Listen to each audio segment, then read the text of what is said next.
A ver, una historia que empieza con un simple recorte de fondos a un sindicato puede parecer algo puramente administrativo, ¿verdad? Casi aburrido. Pero, ¿y si esa decisión acabara desatando una batalla legal que pusiera en jaque la imparcialidad de la justicia misma? Pues eso es justo lo que pasó en la provincia de Río Negro, en Argentina. Una disputa que empezó por dinero y que se convirtió en un desafío constitucional de primerísimo orden. Para el Sindicato de Trabajadores Judiciales, Sitrajur, esto nunca fue una simple decisión legislativa, ni mucho menos. Desde su punto de vista se trataba de un plan deliberado, una jugada perfectamente calculada para asfixiarlos económicamente y, en definitiva, para silenciar su capacidad de acción. El protagonista de esta historia es, como decimos, Sitrajur, el sindicato que representa a los trabajadores del Poder Judicial. Y su respuesta fue contundente: presentar una demanda para que se declare inconstitucional una nueva ley, la Ley 5830, que ellos consideran un ataque directo a sus derechos. Y es que es fundamental entender que Sitrajur no está luchando solo por dinero. Para ellos, esta batalla va mucho más allá. Es una defensa de un derecho fundamental, la negociación colectiva, que es un pilar clave de la justicia laboral en cualquier democracia que se precie. Para entender bien el argumento del sindicato, tenemos que analizar lo que ellos describen como una maniobra compleja. Porque no se trata de una sola ley, sino de una secuencia de dos pasos que, en su opinión, revela la verdadera intención que había detrás de todo esto. Vamos a ver el punto de partida. Como muestra este esquema, antes de que empezara todo, las cosas estaban bastante claras. Había dos flujos de financiación. Por un lado, arriba, el Estado, como empleador, tenía la obligación por ley de financiar la negociación colectiva.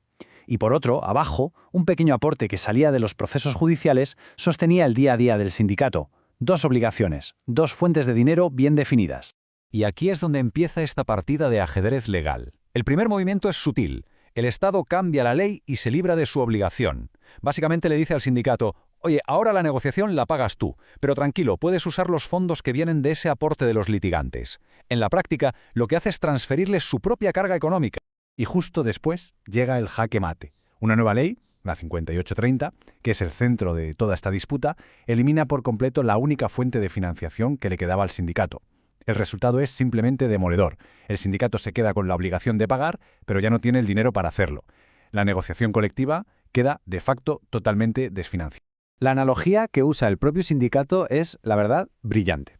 Imagina que te dicen que tienes que regar un jardín con el agua de un pozo. Y justo después van y te sellan el pozo con cemento. Te dejan con la obligación, sí, pero sin los medios para poder cumplirla.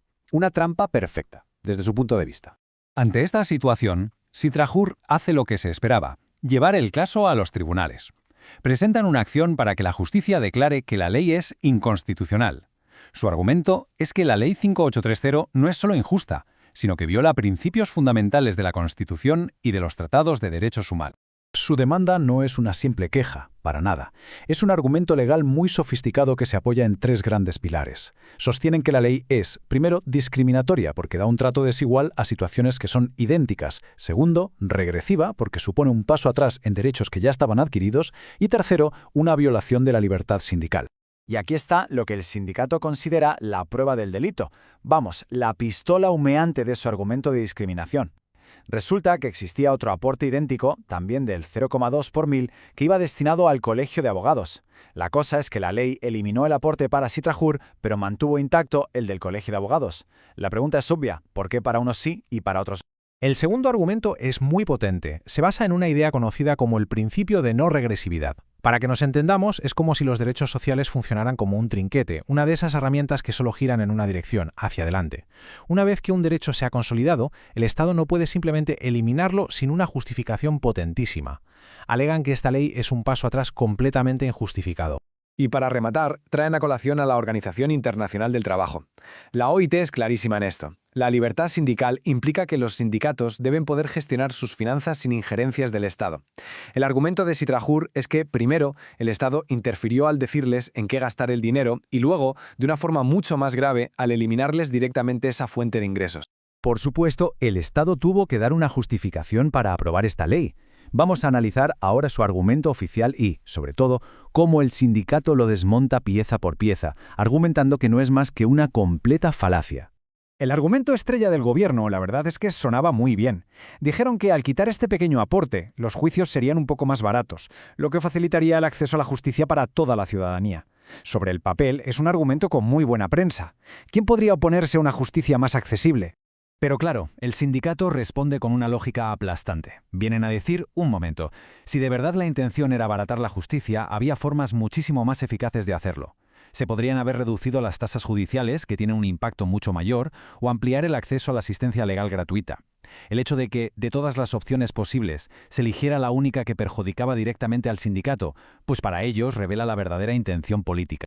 Y justo cuando parece que el debate ya es puramente legal, sobre principios y derechos, la demanda de Citrajur da un giro final, un movimiento que eleva el conflicto a una auténtica crisis sobre la integridad misma del sistema judicial. El sindicato, como se suele decir, se guardaba un as en la manga, una jugada final que lo cambia absolutamente todo. Y aquí está la bomba. Piden que todo el Superior Tribunal de Justicia de la provincia se aparte del caso. ¿La razón? Afirman que la idea original, la iniciativa que acabó convirtiéndose en esta ley, salió del propio tribunal. La acusación es de una gravedad tremenda. No pueden ser juez y parte al mismo tiempo. Y ojo, que esto no es una simple pataleta. Fundamentan su petición en un principio legal clave. La imparcialidad de un juez debe ser doble, no solo personal, sino también institucional. Argumentan que si el tribunal como institución promovió la ley, ya no es un órgano externo al conflicto, sino una parte interesada en defender la validez de esa ley. Este caso, que empezó con un porcentaje minúsculo, ha escalado hasta tocar los mismísimos pilares del sistema democrático. Está claro que lo que está en juego aquí va mucho, pero mucho más allá del dinero. En definitiva, lo que se defiende aquí es mucho más que un recurso económico. Es el derecho a negociar, es la libertad para organizarse sin injerencias, es la igualdad ante la ley y, en última instancia, es la idea de que el propio Estado debe someterse a su Constitución. Y todo esto nos deja con una pregunta final flotando en el aire, una que va más allá de este caso concreto. ¿Qué pasa con la confianza en el sistema judicial cuando el mismo órgano que debe juzgar una ley es acusado de ser quien la impulsó en primer lugar?